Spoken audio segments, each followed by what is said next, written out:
Hello，大家好，我係 Alicia，加拿大政府註冊移民顧問，歡迎大家嚟到我哋嘅 Vancouver。咁啊，每個禮拜咧，我同我嘅拍檔 Nicole Chan 咧就會探討一個移民嘅 topic 嘅。咁我哋嘅資料咧就係喺聯邦法庭嗰啲司法覆核嘅 case 攞嚟睇嘅，咁樣啦。咁就呢個唔係呢個 advice 啦。如果你自己嘅 case 咧需要 Nicole 做個 private consultation 嘅，請你 PM 我哋咧，我哋會做安排嘅。講翻呢個 case 先，呢個咧就係菲律賓一個青少年啦。咁佢咧就係父母想送佢去加拿大讀書啦，讀一個 diploma course。咁佢咧就可能真係唔夠條件嘅。咁佢父母就叫佢去改佢喺菲律賓嗰個 high school 嘅 transcript，令到個分數高啲啦，可以收到college。咁呢個叫做 Centennial College 咧，俾咗個 offer letter of acceptance 俾佢嘅咁樣。咁跟住咧，佢就唔想去啦，可能點樣樣啦。咁佢就寫信俾 IRCC，話佢父母指令佢去 doctor 佢自己個 transcript 先至攞到 letter of acceptance 嘅咁樣。咁當然 IRCC 就 refuse 咗 study permit 啦。咁佢父母咧就去司法覆核個 refusal decision 喎咁樣。咁當然 JR 都 dismiss 咗啦。咁你個 case 好 interesting 啊，或者解釋下點解 JR 會 dismiss 咧？OK，所以其實啲父母都好慘，就話個小朋友唔想離開菲律賓，所以點解就會咁樣做？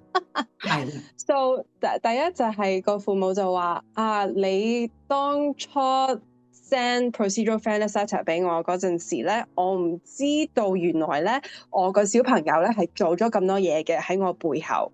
咁所以你 send 個 procedural fairness letter 俾我，係啦，我就唔知道點解你會懷疑我哋有 misrepresentation 啊呢啲咁樣嘅嘢啦。咁樣我係唔明白你係講啲咩嘅咁樣。OK， 咁但係 key point 就係呢一個司法覆核咧，個申請人咧係司法覆核緊個 reconsideration， 即係話佢哋啲 application refuse 咗之後咧，佢再 send 一大扎嘢入去 RCC 嗰度話，嗱呢啲係新嘅證據嚟嘅，請你去再重新睇翻我哋個 case，reconsider 下我哋個 evidence。嗰陣時咧，佢哋已經攞咗 GCMS notes， 已經知道咧佢小朋友咧係做咗啲咩嘅，即係佢已經知㗎啦。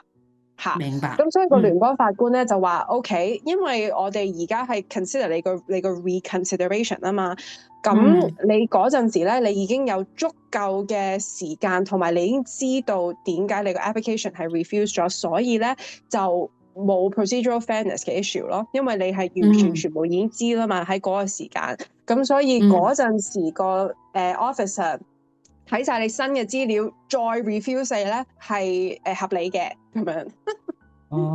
明白，多謝 Nicole 同我哋咁詳細分析啊，好 interesting 啊呢個 case。